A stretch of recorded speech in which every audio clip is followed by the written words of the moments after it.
श्री राधे श्री राधे। आज हम चर्चा करेंगे कि बंधुओं, शरीर की 3 गति होती है। क्योंकि शरीर पर हम कभी कभी अभिमान करते हैं, गुरूर करते हैं, लेकिन याद रखना बंधुओं, शरीर की केवल 3 गति होती है और चौथी कोई गति नहीं होती है। सोचते हैं कि हमारी चौथी गति भी कोई होगी, नहीं, केवल 3 गतियां होती हैं। सबसे पहली गति, या तो इस शरीर को आप जला सकते हैं। दूसरा है कि इस शरीर को आप जमीन में दबा देंगे तो छोटे छोटे जीव इसको खा जाएंगे। चौथा है, यदि आप खुले में छोड़ते तो हिंसक पशु इसको खा जाएंगे। लेकिन जब भी देखो व्यक्ति से पूछो कि आप किसी से पूछो कि भैया ये गाड़ी किसकी है, तो कहते हैं कि ये मेरी गाड़ी है, प्रेम से को सिराद है। हम किस चीज का अभिमान करें और ऐसा क्या है हमारे पास जिसका हम अभिमान करें? हमारे पास तो बंधु कुछ भी नहीं है। हम तो खाली हाथ मुट्ठी बंद कर कर आए और मुट्ठी खाली सीधे हाथ खोलकर चले जाए। एक बार अकबर ने ये घोषणा करी बंधुओं, अकबर ने कहा कि भैया जब भी मेरी मृत्यु हो तो मेरे हाथ पसार कर मेरे को ले जाना। तो सबने सोचा कि महाराज ने ऐसा क्यों किया। तो जब राजा की मृत्यु हुई तो राजा को ऐसे ले जाया गया। तो किसी व्यक्ति ने पूछा कि महाराज एक चीज बताइए कि आपने ऐसा क्यों कर रहे हैं, आप जरूर थोड़ा हमको बताइए।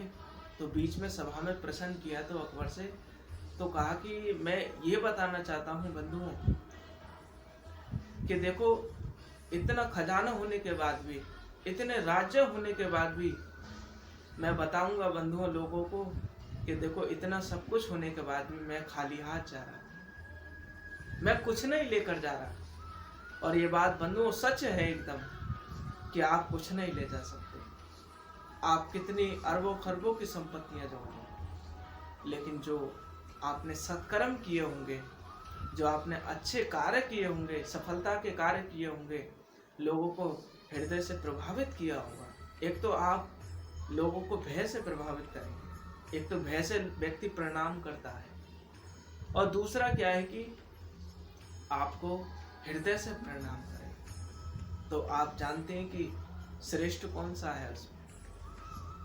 उसमें श्रेष्ठ है जो हृदय से प्रणाम करे, जो मन से प्रणाम करे, वही सफलतादायक है। उसी का जीवन सद्भाग्यशाली होता है। और जो भगवान नाम गाता है उसका तो ये लोग तो सुखी होता है, और भागवत में तो ये भी लिखा है कि बंधुओं, ये परलोक सुखी भी हो जाता है। क्योंकि हमारा ये परमानेंट घर नहीं है, हम कुछ समय के लिए इसमें यहाँ पर है, लेकिन जो स्थायी जो हमारा स्थान है वो तो बांके बिहारी जी का घर है। क्योंकि सबको वहीं जाना है, एक न एक दिन, थोड़ा समय लगेगा आपको, लेकिन पहुंचना वहीं है। मुख्य लक्ष्य हमारा वही है, क्योंकि मुख्य उद्देश्य हमारा वही है।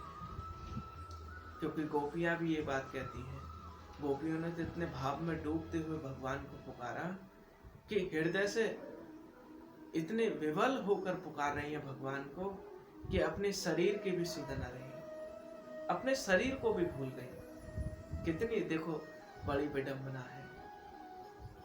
तो ऐसी हमारे अंदर तड़पन आ जाए भगवान के प्रति, ऐसी हमारी याद आ जाए, ऐसा हमारा भाव आ जाए, तो निश्चित हमारे ऊपर बिहारी जी कृपा करेंगे। और जो शरीर की 3 गति हैं, इन शरीर से हम थोड़ा सा ऊपर उठे, क्योंकि आज व्यक्ति शरीर की आसक्ति में पड़ा है। शरीर को हम स्वच्छ रखते हैं, रखना भी चाहिए, अच्छी बात है, लेकिन अपने मन को, अपने हृदय को बिहारी जी के चरणों में समर्पित कर दो, ठाकुर जी के चरणों में समर्पित कर दो, तो हमारे जीवन आनंदमय हो जाएगा, हमारा जीवन एकदम खिल उठेगा और हम वो सद्भाग्यता को प्राप्त कर लेंगे। तो इसी बात को मैं अपनी वाणी को विराम देता हूं।